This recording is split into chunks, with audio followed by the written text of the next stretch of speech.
नमस्कार, आदाब, सत श्री अकाल। भारत सरकार ने रेल विकास निगम लिमिटेड को हाल ही में नवरत्न का दर्जा दिया है। अभी तक यह मिनी रत्न कंपनी थी।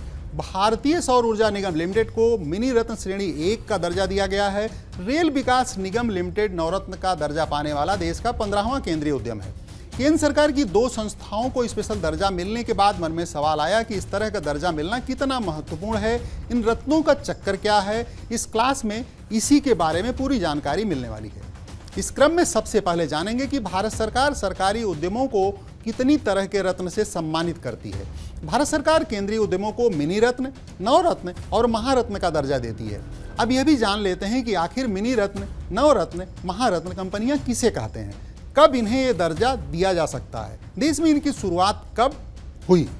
मिनी रत्न योजना की शुरुआत साल 1997 में हुई। इरादा यह था कि सार्वजनिक क्षेत्र की कंपनियां स्वायत्त तरीके से काम कर सकें, आपसे आपस में प्रतिस्पर्धा हो और लाभ कमा सकें। इसे 2 श्रेणियों में बांटा गया। मिनी रत्न श्रेणी 1, मिनी रत्न श्रेणी कंपनी श्रेणी 1 का दर्जा प्राप्त करने के लिए जरूरी शर्त यह है कि कंपनी ने पिछले 3 वर्षों में लगातार लाभ प्राप्त किया हो तथा 3 साल में कम से कम एक बार 30 करोड़ रुपए का शुद्ध लाभ अर्जित किया हो। मिनी रत्न श्रेणी 2 में जरूरी है कि यह दर्जा उन कंपनियों को मिलता है जो पिछले 3 साल से लगातार लाभ में हो, नेटवर्थ पॉजिटिव हो, उन्हें मिनी रत्न श्रेणी 2 का दर्जा मिल सकता है। नवरत्न योजना भी साल 1997 में ही शुरू की गई थी ताकि उन केंद्रीय उद्यमों की पहचान की जा सके जो अपने क्षेत्रों में तुलनात्मक लाभ प्राप्त करते हैं और वैश्विक एजेंट बनने के उनके अभियान में उनका समर्थन करते हैं। मिनी रत्न श्रेणी 1 के तहत आने वाले ऐसे केंद्रीय उद्यम जिन्होंने पिछले 5 वर्षों में 3 में समझौता ज्ञापन प्रणाली के तहत उत्कृष्ट या बहुत अच्छी रेटिंग प्राप्त की हो और 6 प्रदर्शन मापदंडों में 60 या उससे अधिक का समग्र स्कोर प्राप्त किया हो। मापदंड कुछ यूं हैं: शुद्ध पूंजी और शुद्ध लाभ, उत्पादन की कुल लागत के सापेक्ष मैन पावर पर आने वाली कुल लागत, कंपनी का लाभ, वर्किंग कैपिटल पर लगा टैक्स और ब्याज भुगतान से पहले लाभ और कुल बिक्री पर लगा कर, प्रति शेयर कमाई। महारत्न योजना मई 2010 में शुरू की गई थी ताकि बड़े केंद्रीय उद्यमों को अपने संचालन का विस्तार करने और वैश्विक दिग्गज के रूप में उभरने के लिए सशक्त बनाया जा सके।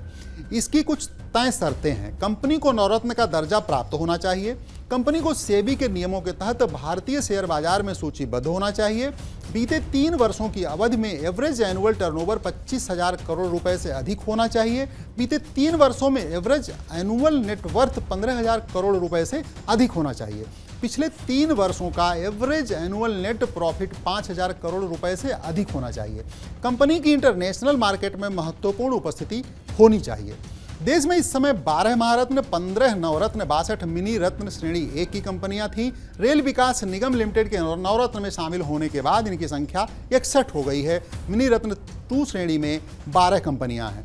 महारत्न कंपनियों के नाम ये रहे: oil and natural gas corporation limited, Indian oil corporation of India, Bharat petroleum corporation limited, coal India limited, GAIL India limited, Bharat heavy electricals limited, Rashtriya Tap Vidyut Nigam limited, steel authority of India limited, Hindustan petroleum corporation limited, power grid corporation of India limited, power finance corporation, REC।